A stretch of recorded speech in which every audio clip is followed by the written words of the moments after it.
Le populisme. Allez, on revient avec nos chers invités pour la suite de l'émission. Louis Kamako, jeune rédacteur en chef de Togo Breaking News.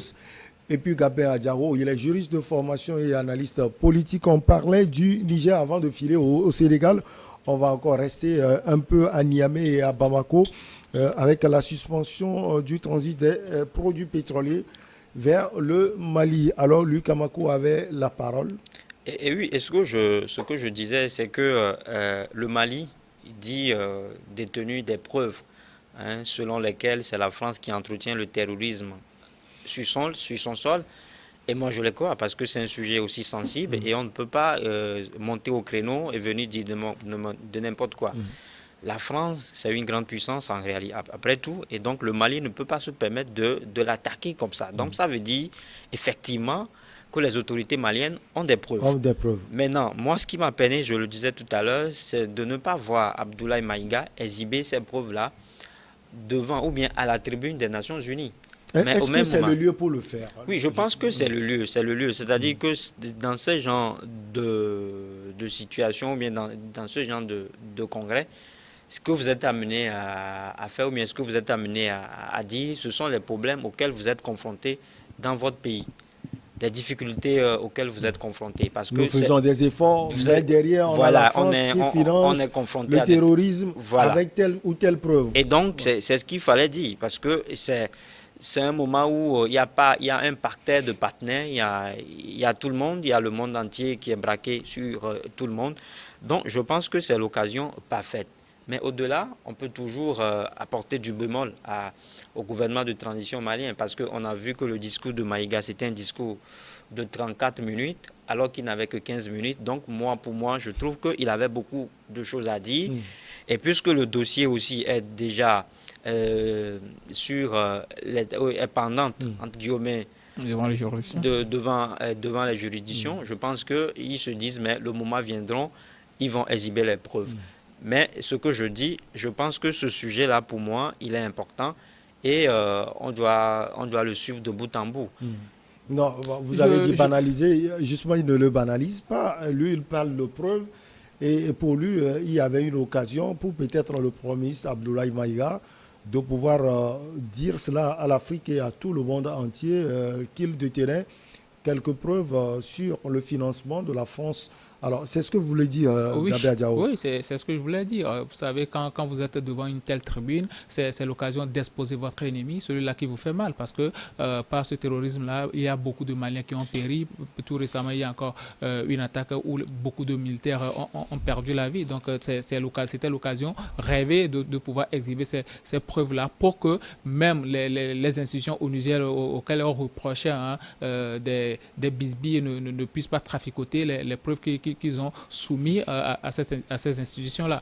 Maintenant, moi, je me dis toujours qu'il ne faudrait pas que les Maliens se croient seuls dans ce combat. Il y a plusieurs Africains qui les soutiennent, mais le problème aujourd'hui, c'est la méthode. C'est la méthode employée. Il faut rassembler les Africains tout autour de ce combat-là parce que quand vous prenez le terrorisme, c'est une nébuleuse aujourd'hui qui engrange, qui terrorise toute la sous-région. Le Togo est attaqué, le Bénin est attaqué, la Côte d'Ivoire est attaquée. Tous les pays de la sous-région sont attaqués aujourd'hui. Donc, quand vous arrivez quand même à trouver un point où vous voyez véritablement celui-là qui est en train de soutenir ces terroristes, celui-là qui les fournit les armes, c'est le moment d'employer d'autres méthodes pour pouvoir rassembler ces pays-là autour de soi afin de mener ce combat-là pour que ce combat soit un combat uni de tout le monde. Je pense que le Mali doit pouvoir changer de méthode pour rassembler les autres pays africains tout autour de, surtout les autres pays ouest-africains tout autour de lui. Il ne faut pas aller en confrontation, il ne faut pas ouvrir des fronts qui ne sied même pas. Le combat est ailleurs, le combat c'est contre le terrorisme. Et peu importe la situation, nous sommes des pays frères, nous sommes des pays amis, on va toujours collaborer. Donc aujourd'hui, je ne pense pas que la meilleure méthode, c'est de créer des fronts pour après encore rechercher des moyens pour pouvoir nouer de nouvelles relations. Ce n'est pas important. 2024, les autorités de la transition malienne vont partir. Donc pour le moment, il faut créer des conditions pour que ceux-là qui vont venir puissent continuer le travail qui est en train de se faire aujourd'hui. Sinon, ceux-là qui vont venir, ils vont tout commencer à zéro et c'est le Mali qui va régresser et accompagné de la sous-région aussi. Donc, je dis toujours que la méthode n'est pas toujours la meilleure. La méthode malienne n'est pas toujours la meilleure. Aller à la confrontation alors que vous avez déjà d'énormes problèmes à l'intérieur, je ne pense pas que c'est la meilleure des méthodes, c'est la meilleure des manières de faire. Non, mais je pense que sur ce sujet-là, permettez que je prenne quelques mots et puis Oui, parce qu'il n'y aura pas de compteur à zéro dès que le gouvernement de transition ne sera pas là. C'est la continuité de l'État. Je pense que sur les relations avec les pays, les autres pays voisins. Oui, mais ce que disent les autorités maliennes, c'est la libération du peuple malien. C'est justement parce qu'à un moment donné, elles ont trouvé que les partenaires qui sont là, les partenaires existentiels, en fait, ne profitent pas à la population. Donc c'est pour cela qu'ils ont... Ils ne peuvent pas se libérer s'ils aillent en front, toujours dans une confrontation avec les pays, avec les autres pays. Alors, lui, je voulais dire quoi? Vous avez souligné quelque chose tout à l'heure. Cela va continuer même après la transition. Il y aura une continuité, parce que je crois que ces militaires-là, ils sont là, ils disent qu'ils sont venus pour remettre le pays sur le bon rail. Est-ce que c'est à eux de décider ou bien c'est au peuple de décider? C'est le peuple malien. Je pense que c'est le peuple qui va élire. Si le peuple fait le choix de la continuité, d'accord. Oui, mais si le peuple veut le changement. Mais il va falloir qu'à un moment donné, on arrête avec l'hémorragie. L'hémorragie au Mali, c'est la mauvaise gouvernance. La mauvaise gouvernance. Et quand on parle de ça, on pointe du doigt le fils de l'ancien président, Karim Keïta. Et donc, je pense que il va falloir justement qu'on mette les choses au clair. Mettre les choses au clair, c'est justement arriver à une nouvelle constitution. Et je pense que là, ici à tête, Abdoulaye Maïga l'a dit à la tribune des Nations Unies, qu'il y a un comité qui est mis en place, des forats ont été organisés dans ce sens-là et ils vont continuer par le faire. Maintenant, sur la question, et quand vous parlez, ça dit que l'exhibition des preuves, selon lesquelles la France entretient le terrorisme. Je reviens encore sur ça. La France financerait le terrorisme. Je pense que les IB à la tribune des Nations Unies, c'est pas une nécessité, c'est facultatif pour moi. Parce que Gabin même l'a reconnu, on l'a tous reconnu ici, que le dossier, il est entre les mains de la justice. Et donc, je ne vois pas pourquoi les autorités maliennes vont commencer tout de suite par exhiber les pauvres. Je le dis juste de manière stratégique. Non, mais stratégique. C'est ça le nœud du problème même. Non, mais le moment viendra, ils vont en débattre. Le moment viendra où l'accusé et celui qui accuse viendront avec leurs preuves.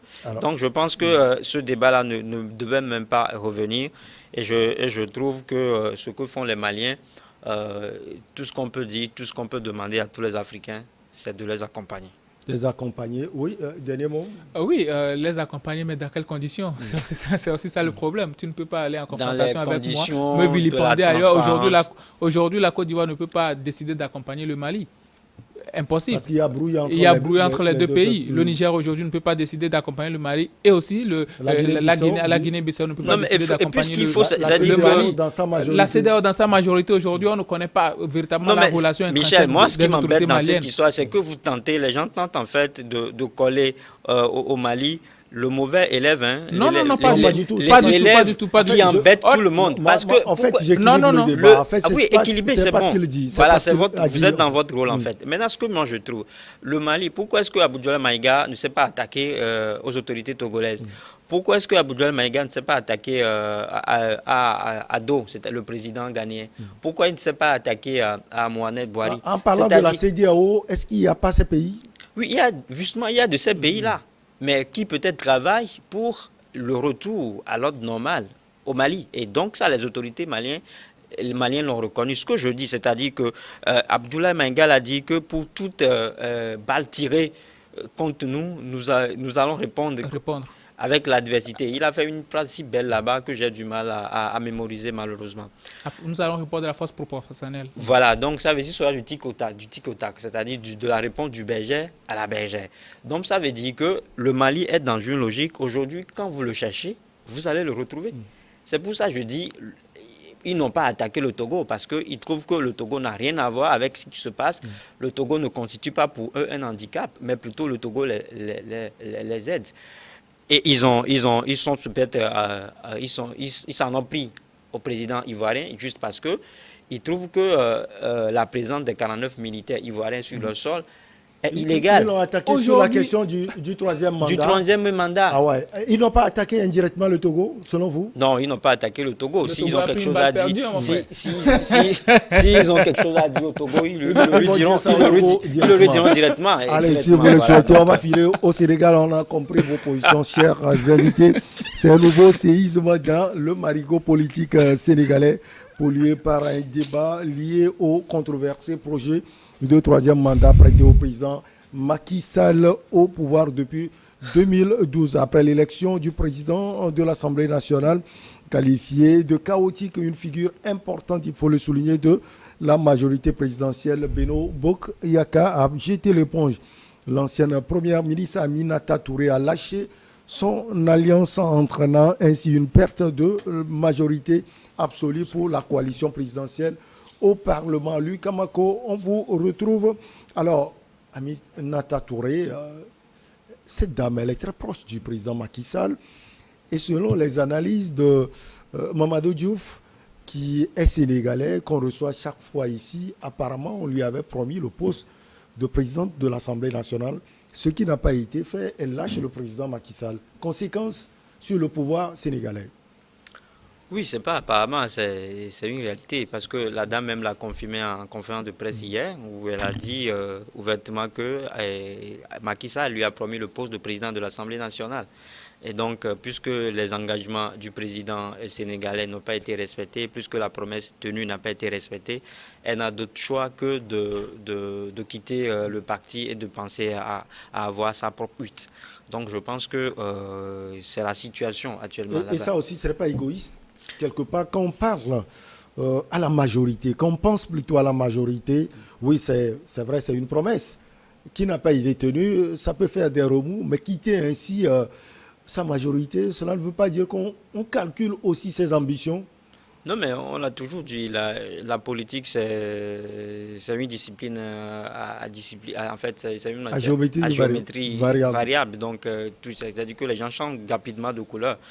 Et donc, les gens fonctionnent par moment sur humeur aussi. Et donc, la dame en question, même, on l'a connue, elle est coutumière du fer. Elle a déjà démissionné pour le poste de conseiller de l'environnement, quelque chose comme ça. Donc, je pense que c'est une dame qui aime ce qu'on appelle sincérité dans les engagements, si je peux le dire. Et donc, la conséquence aujourd'hui, directement, c'est dire qu'on est dans une Assemblée nationale où chaque député a un point. Parce que n'oubliez pas que Macky Sall est déjà en difficulté au Parlement. Oui. Il n'a pas la majorité au parlementaire. Et du coup, ils sont supposés, projet de troisième mandat est en train de prendre de l'eau. Et donc, avec la démission de cette dame-là, c'est une dame influente, hein, peu importe ce qu'on dit, c'est une dame influente. Elle va partir avec pas mal de militants. Et aussi, justement, elle devient de facto une autre opposante à Macky Sall. Donc, je pense que c'est tout un rouleau compresseur qui est dressé justement autour de Macky Sall aujourd'hui, qui doit commencer déjà par réfléchir à comment faire pour quitter le pouvoir par la grande porte. Alors, dans tous les cas, il n'a pas dit qu'il sera candidat. C'est en 2024. Même question à vous, Gabin Adjao, conséquences sur le pouvoir en place ou bien la coalition au pouvoir au Sénégal après le départ de Aminata Touré. Il faut dire qu'elle a conduit la campagne du président Macky Sall lors de ces élections législatives. Oui, c'est un coup de tonnerre. On voyait tout, sauf cela. Je n'ai jamais rêvé que cette dame-là, Aminata Touré, allait démissionner, allait faire défection à Beno Bokayaka. Mais là, c'est assez compliqué aujourd'hui pour cette coalition parce que tout au début, personne ne voyait Mame Diop à la tête de l'Assemblée nationale. Tout le monde voyait plutôt Aminata Touré, qui est une véritable proche de Macky Sall et une dame de fer aussi, et qui a toujours été fidèle à ses principes. Et ça l'a surpris que Macky Sall avait décidé plutôt de choisir un de ses beaux-frères pour représenter l'Assemblée nationale. Déjà que l'élection de Mame Diop pose problème à l'Assemblée nationale aujourd'hui et la coalition Yewwi Askanwi a déjà porté plainte à la Cour constitutionnelle Cour constitutionnelle qui ne s'est pas encore prononcé sur la question. Donc aujourd'hui, c'est une présidence à sursis de Mame Diop aussi. Maintenant, Aminata Touré a démissionné, a fait défection à Benoît Bokuyakar. C'est un véritable problème aujourd'hui pour Macky Sall parce que son projet de troisième mandat qu'on lui attribue est en train de véritablement souffrir parce que quand... Et selon les nouvelles, la dame serait en train de dire qu'elle a toujours reproché ce projet de troisième mandat au président Macky Sall. Oui, et elle a dit dans son intervention hier que ce projet de troisième mandat ne passera pas.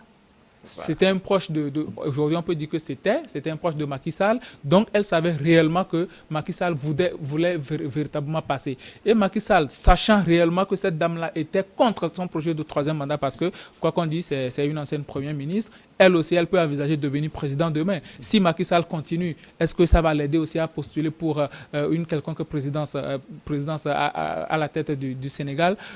Ça ne peut pas se passer. Donc aujourd'hui, son envie est de ne pas voir Macky Sall se présenter.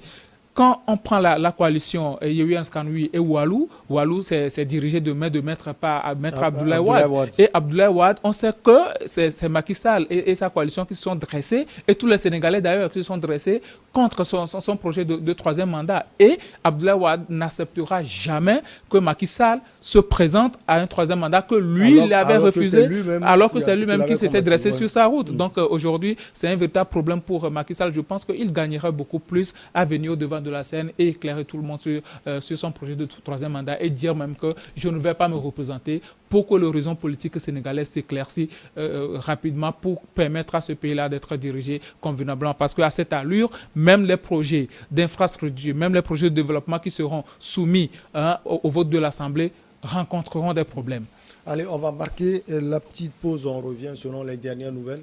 Le président Macky Sall ne veut pas se représenter en 2024 et que le Premier ministre actuel serait son dauphin. En tout cas, on va vérifier cela. En tout cas, on va marquer la petite pause puisqu'elle s'impose. On revient pour la suite. On va parler un peu du Sénégal avant de filer au Togo.